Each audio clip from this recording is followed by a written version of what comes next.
সিঁদুর অভিযান দিয়ে বিহারে কংগ্রেসকে ঘায়েল করার চেষ্টা মোদির। অনন্তকাণ্ডের অস্বস্তির মাঝে খোঁচা বিরোধীদের দ্বন্দ্বকে। পাকিস্তান সহ কংগ্রেসের ঘুম উড়ে গিয়েছিল অপারেশন সিঁদুরে। বিহারে বিস্ফোরক মোদি। অপারেশন সিঁদুরে ধাক্কা সামলাতে পারেনি কংগ্রেস।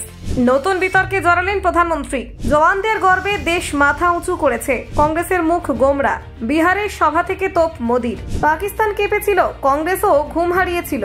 নির্বাচনী ময়দানে দেশাত্মবোধের সুরে ধরা দিলেন নরেন্দ্র মোদি। অপারেশন সিঁদুরে ফের রাজনৈতিক তাপ। বিরোধীদের নিশানায় এনে আবেগে ভরলেন মোদি। কংগ্রেসের রাজপরিবার অপারেশন সিঁদুরের সাফল্যে ঘুমোতে পারেনি। মোদির গর্জন বিহারে। জওয়ানদের বীরত্বে গর্ব নয়, কংগ্রেসের মুখ ভার। গেরুয়া শিবিরে নতুন প্রচারের হাওয়া। ভোটের আগে অপারেশন সিঁদুর কার্ড খেললেন মোদি, আর তাতেই কংগ্রেসের অস্বস্তি চরমে। কংগ্রেসকে বিদ্ধ করে তৈরি হচ্ছে নতুন সমীকরণ। দেখুন ঠিক কি ঘটল। বিহারে ভোট যুদ্ধের ময়দানে রবিবার ছিল একেবারে রাজনৈতিক তপ্ত দিন। রাজ্যের বিভিন্ন প্রান্তে চলছিল বিরোধীদের প্রচার সভা। নজর ছিল এক জায়গাতেই, প্রধানমন্ত্রী নরেন্দ্র মোদির ভাষণে।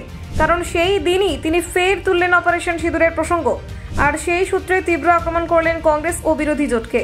তার কথায় পাকিস্তানে বিস্ফোরণ হওয়ার সময় যেমন আতঙ্ক ছড়িয়েছিল ইসলামাবাদে, ঠিক তেমনই কংগ্রেসের রাজপরিবারের ঘুম উড়ে গিয়েছিল।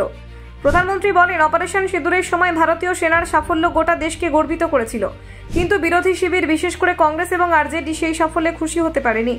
তার বক্তব্যে কটাক্ষ ছিল স্পষ্ট। পাকিস্তান আর কংগ্রেসের নামদারদের মুখে হাসি একসঙ্গে মিলিয়ে গিয়েছিল। এই বক্তব্যের প্রেক্ষিতে রাজনৈতিক পর্যবেক্ষকদের মতে মোদি ফের জাতীয় নিরাপত্তা ও দেশাত্মবোধের ইস্যুকে সামনে এনে ভোটের আবহে বিরোধীদের কোণঠাসা করার কৌশল নিয়েছেন। তিনি জানিয়ে দেন, বর্তমান সরকার দেশের বীর জওয়ানদের পাশে থেকে তাদের প্রতিশ্রুতি পূরণ করছে এবং সীমান্তে ভারতের শক্তি প্রদর্শন করছে। অন্যদিকে বিহারের মোকামায় মোদির জোট সঙ্গী নীতিশ কুমারের দলের প্রার্থী অনন্ত সিংকে গ্রেপ্তারের ঘটনাও এদিন আলোচনার কেন্দ্রবিন্দুতে ছিল। প্রশান্ত কিশোরের দলের এক কর্মী খুনের অভিযোগ উঠেছে তার বিরুদ্ধে। তবু এই বিতর্কের মধ্যে প্রধানমন্ত্রী বরং জাতীয় ইস্যুতেই নজর রাখলেন, যেন আলোচনার কেন্দ্র অন্যদিকে ঘুরে যায়। আরায় এক জনসভা থেকে মোদি বলেন, আজ ভারত আর পুরনো ভারত নেই, আমরা জঙ্গিদের ঘাঁটিতে গিয়ে আঘাত হানছি। অপারেশন সিঁদুর আমাদের জওয়ানরা যে সাফল্য অর্জন করেছে তা প্রত্যেক ভারতীয়ের গর্বের বিষয়। তাদের দাবি, কংগ্রেস বরাবরই সেনার মনোবল নষ্ট করার চেষ্টা করছে। প্রধানমন্ত্রী এই সভা থেকে শুধু কংগ্রেস নয়, আরজেডিকেও একহাত নেন। তিনি অভিযোগ করেন, বিহারের উন্নয়ন আটকে রেখেছে দুর্নীতি আর পরিবারতন্ত্র। তার মতে বিরোধীরা নিজেদের স্বার্থে রাজনীতি করছে, জনগণের স্বার্থে নয়। মোদির বক্তব্যে বিকশিত ভারত এবং বিকশিত বিহারের প্রসঙ্গ উঠে আসে। তিনি বলেন, কেন্দ্রের উন্নয়ন প্রকল্পের সঙ্গে তাল মিলিয়ে বিহারে উন্নয়ন ঘটাতে চায় এনডিএ সরকার। তার দাবি, এই জোটই পারে রাজ্যের অর্থনীতি পরিকাঠামোকে নতুন উচ্চতায় নিয়ে যেতে। সভায় তিনি তেজস্বী যাদব এবং কংগ্রেসের সম্পর্ক নিয়ে মন্তব্য করেন।